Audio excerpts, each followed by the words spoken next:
Hi, and thank you for joining me. My name is John Dooner, and I'm the Director of DY3 Solutions.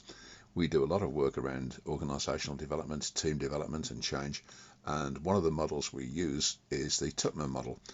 So what you're going to hear now is an interview that seeks out some of the reasons why we use the model and the benefits of applying it, and I do hope you enjoy it. Thank you. So, John, you're involved in organisational, team, and personal development, and we're here to talk about a framework that you use in some of your work with teams and individuals. It's called the Tuckman model. Can you tell me what it is and why you use it? Sure, yeah. Look, I've heard the Tuckman model described as being beautifully simple, and this is why it works for me. That's because I find it easy to talk about, and most importantly, people can easily relate to and associate themselves and their work to the model. It's simple, clear, and relevant. And here's something that I consider important. It's been around since the mid-60s. It's still being used, and there's a reason for that, and that's because it works.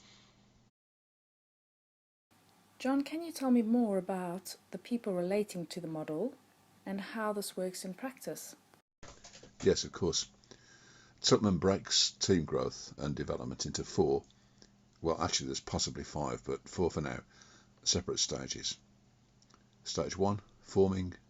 Stage 2, storming. Stage 3, norming.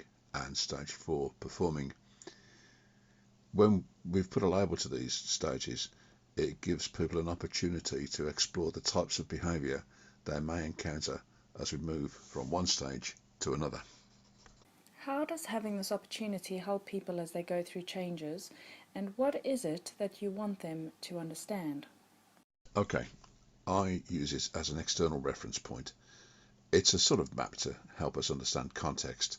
And let's get beneath that. For me, context is what's happening around here right now.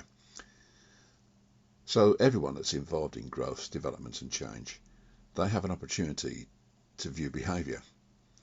And that sometimes is going to be seen as unreasonable or unpredictable. But if we've got this map, if we've got this reference point, we can see it as being perfectly consistent with the changes described in the relevant stage of the Tuckman model. You see, I want people to understand that although change and development can be a challenge, we have ways of gaining insights into the reasons and patterns that are associated with change, challenges, and their outcomes. So, what is the practical value of this, and why do people need to know? What a good question. I feel if there isn't a practical value and people don't really need to know it, why are we even doing it? So let's take a look at that, shall we? It's an important part of our approach.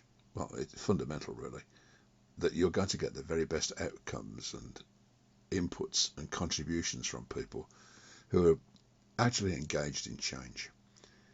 Now, for us, the Tuckman model provides a great opportunity to engage with people, to talk about their expectations, and to find out the skills, the understanding, and the approaches that they may have gained through their working life that will enable them to make a positive contribution to the process.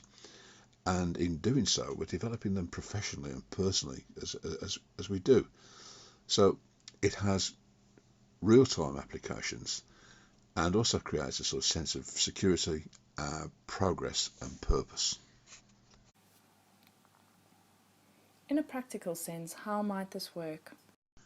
Right, we've been involved in work where we've introduced this model to teams and we've used it as a basis for coaching conversations, understanding the nature of conflict, developing leaders and managers, and also for reminding people that we're never really finished and that there are circumstances where we might have moved from being a performing team to one that's been reformed, and we will necessarily go through those stages again. You say necessarily. Could you tell me a little bit more about that, please? Yeah, sure. Do you know, I say it because we're looking at a dynamic and developmental process. It's about change, it's about moving forward, and it involves people. And people, all of us, we are wonderfully human, and we do have a tendency to want to move at our own pace. Now, when this is challenged by the necessity of change or sometimes the pace of change, I think it's really useful that we have a framework, a reference point that allows us once more to check out in the map, on a map if you like, about the direction of travel we're headed in and what we can expect. So, the Tuckman model. How are you going to let people know about it, and what is going to keep them interested? Okay, well, we're going to do a series of podcasts, and this will address the features of the model under several headings and contexts, and it'll highlight some of the behaviours and approaches we can reasonably expect people to take on as we move through the various stages of the model. We're aiming to do this in a series of around about 10 clips, each lasting around about 3 to 5 minutes.